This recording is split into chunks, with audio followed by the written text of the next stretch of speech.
Meet Chuck Campbell. He works for NASA. He doesn't give a flying fuck about anyone. Not the homeless, not the elderly.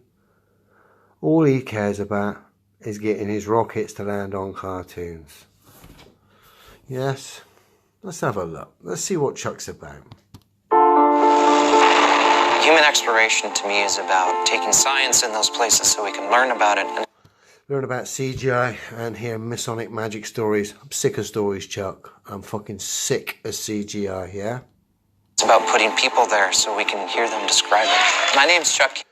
What helps solidify the lie is when you employ and get a load of nerds together in a room, dress them up, supply them with some data and some CGI images that come through on a screen, and this is the result. A nerd circle jerk of the highest order as they go into a frenzy over the latest data.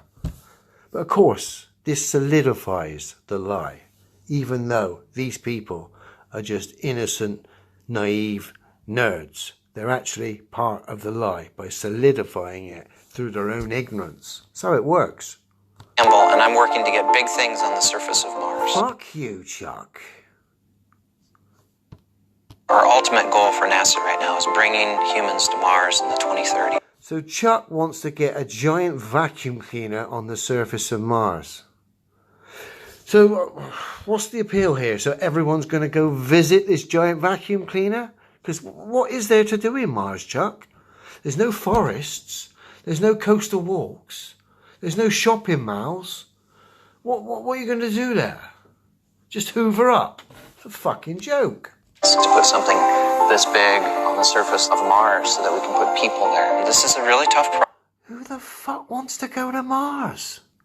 Travel for a year just to use your fucking Hoover. Forget that. Just go to the Sahara Desert for a week. I never understood the appeal of Mars. Ever. Even as a kid.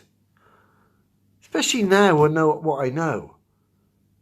I mean, come on, people. Wake up. Just go to the Sahara Desert. Fuck. But the idea with supersonic retropropulsion is instead of lighting those rockets close. Chuck, give us a demonstration of a rocket working in a vacuum. I don't care if it's supersonic, whatever. Give us a demonstration of a rocket working in a vacuum so we can see propulsion work in a vacuum. Please, Chuck. To the ground, you'd light them at higher speeds, above the speed of sound. And that gives you enough time when you're firing No disrespect, Chuck. It's just all fucking waffle, mate, and CGI. rockets to slow the vehicle down and then touch down safely. I think the best part about it for me is the fact that it's not been done before. Oh, Chuck, fuck off, mate. We've had fucking thousands of fucking CGI images. Hundreds of Masonic stories. This guy knows. He's just a fucking egotistical clown.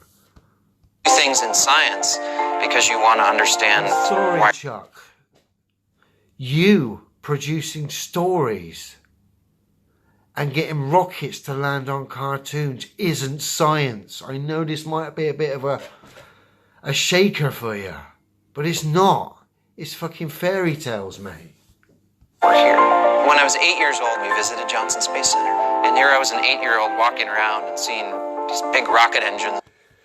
You saw these big props in a warehouse and you fell for the stories and the props. And you've been using up loads of blue roll over your Space Weekly magazine ever since. You fell for it, Chuck.